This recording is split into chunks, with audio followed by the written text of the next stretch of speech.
தமிழ்நாடு பாஜக முன்னாள் தலைவர் அண்ணாமலை ஆதரவாளர்கள் கூட்டம் திருநெல்வேலியில் நடைபெற்றது. இதில் 500க்கும் மேற்பட்ட பாரதிய ஜனதா கட்சி தொண்டர்கள் கலந்து கொண்டார்கள். இந்த கூட்டத்தில் பாஜக குறித்தும் அண்ணாமலை குறித்தும் பல முக்கிய முடிவுகள் எடுக்கப்பட்டிருக்கின்றன. இது பற்றி ஜெம் தொலைக்காட்சி வழங்கும் சிறப்பு செய்தி தொகுப்பை இப்போது பார்க்கலாம்.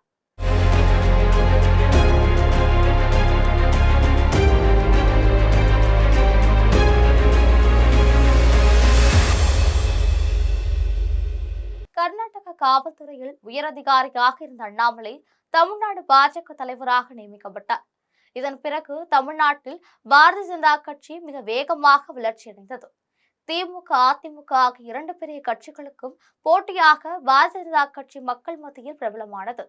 அதேபோல் வாக்கு வங்கியும் குறிப்பிட்ட சதவீதம் உயர்ந்தது.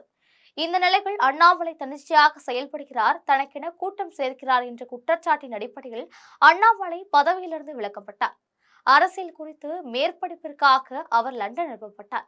அவருக்கு பதிலாக திருநெல்வேலியை சேர்ந்த நைனா நாகேந்திரன் தமிழ்நாடு பாரதிய ஜனதா கட்சி தலைவராக நியமிக்கப்பட்டார். இதன் பிறகு அண்ணாமலைக்கு டெல்லி மேலிடம் ஏதாவது முக்கிய பதவி வழங்கும் என எதிர்பார்க்கப்பட்டது. ஆனால் இன்று வரை எந்தவிதமான பதவியும் வழங்கப்படவில்லை. தற்போதைய சூழ்நிலைகள் தமிழ்நாட்டில் அண்ணாமலைக்கென தனியாக மிகப்பெரிய கூட்டம் இருக்கிறது. இந்து முன்னணி மற்றும் பாரதிய ஜனதா கட்சி தொண்டர்கள் பெரும்பாலான பேர் அண்ணாமலைக்கு ஆதரவாளராக இருக்கிறார்கள். இந்த நிலைகள் கட்சி செயல்பாடுகள் குறித்து அண்ணாமலை பின்வாங்க ஆரம்பித்தார். தனக்கு தரப்படும் பணிகள் அனைத்தையும் நிராகரிக்க தொடங்கினார். டெல்லி உட்பட ஆலோசனை கூட்டங்கள் எதுவும் நடைபெறாமலும் அதில் கலந்து கொள்ளாமல் தவிர்த்து வந்தார். இதன் மூலம் தனது எதிர்ப்புகளை டெல்லி மேலிடத்திற்கு அவர் தெரிவித்து வந்த நிலையில் டெல்லி பாஜக மேலிடம் அவரை அழைத்து சமாதானம் செய்தது.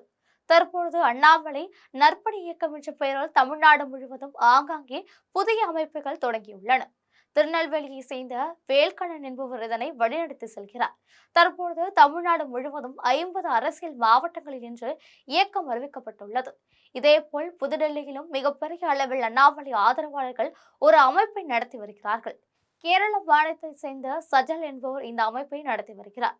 இந்த நிலையில் திருநெல்வேலியில் அண்ணாமலை நற்பணி மன்றம் ஆதரவாளர்கள் கூட்டம் நடைபெற்றது. இந்த கூட்டத்தில் 500 பேருக்கு மேலாக பாஜக தொண்டர்கள் கலந்து கொண்டார்கள். இந்த கூட்டத்தில் சில முக்கிய முடிவுகள் எடுக்கப்பட்டன. அதன்படி அண்ணாமலை தேர்தலில் போட்டியிட்டு சட்டமன்ற உறுப்பினராக வேண்டும். இதற்காக நாம் அனைவரும் ஒன்றாக உழைக்க வேண்டும். அண்ணாமலை நாங்குநேரியில் போட்டியிடுவதற்கு அனைவரும் விருப்பமனு தாக்கல் செய்ய வேண்டும். அவர் எங்கு சென்று போட்டியிட்டாலும் அந்த தொகுதியில் நாம் தேர்தல் பிரச்சாரம் மேற்கொள்ள வேண்டும். நாம் அனைவரும் பாரதிய ஜனதா கட்சியில் தான் இருக்கிறோம். இருந்த போதிலும் அண்ணாமலை தான் நமக்கு தலைவராக அறிவிக்கப்படுகிறார். பாரதிய ஜனதா கட்சியின் வெற்றிக்காக உழைத்த அண்ணாமலைக்கு டெல்லி மேலிடம் பதவி வழங்காமல் இருப்பது வேதனைக்குரியது. விரைவிலே அவருக்கு டெல்லி மேலிடம் ஒரு நல்ல பதவியை வழங்கி கௌரவிக்க வேண்டும். எந்த சூழ்நிலையிலும் நாம் அண்ணாமலையின் கரத்தை வலுப்படுத்த வேண்டும் என்பது போன்ற ஆலோசனைகள் நடத்தப்பட்டிருக்கின்றன.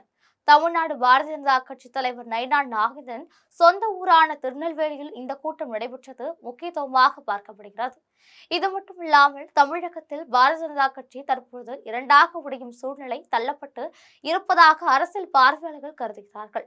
காரணம், அண்ணாமலைக்கென மிகப்பெரிய அளவில் தொண்டர்கள் கூட்டம் இருப்பதால் இவர்கள் ஓரணிகள் திரளும் பொழுது தமிழக பாஜக இரண்டாக பெறுவதை தடுக்க முடியாது என்கிறார்கள் அரசியல் பார்வையாளர்கள். தற்பொழுது திருநெல்வேலியில் நடைபெற்ற அண்ணாமலை ஆதரவாளர் கூட்டத்தை சாதாரணமாக எடுத்துக் கொள்ளக்கூடாது. இதுபோன்ற தமிழ்நாடு முழுவதும் ஏராளமான தொண்டர்கள் அவருக்கு ஆதரவாகவே இருக்கிறார்கள். எனவே அண்ணாமலை ஏதாவது அதிரடியாக முடிவெடுத்தால் அவருக்கு பின்னால் ஒரு மிகப்பெரிய இயக்கமே திரளும் என்பது தற்பொழுதைய பரபரப்பு செய்தியாக பார்க்கப்படுகிறது. ஏற்கனவே அண்ணாமலை பாரதிய ஜனதா கட்சியை விட்டு தமிழக வெற்றி கழகத்தில் இணையலாம் என பேசப்பட்டு வருவது குறிப்பிடத்தக்கது. ஆனால் இது குறித்து அண்ணாமலை எந்தவிதமான கருத்தும் தெரிவிக்கவில்லை என்பது முக்கிய செய்தியாக பார்க்கப்படுகிறது. இதுபோன்ற அரசியல் பின்னணி செய்திகளை தெரிந்து கொள்ள ஜெம் தொலைக்காட்சியுடன் தொடர்பில் இருங்கள். நன்றி, வணக்கம்.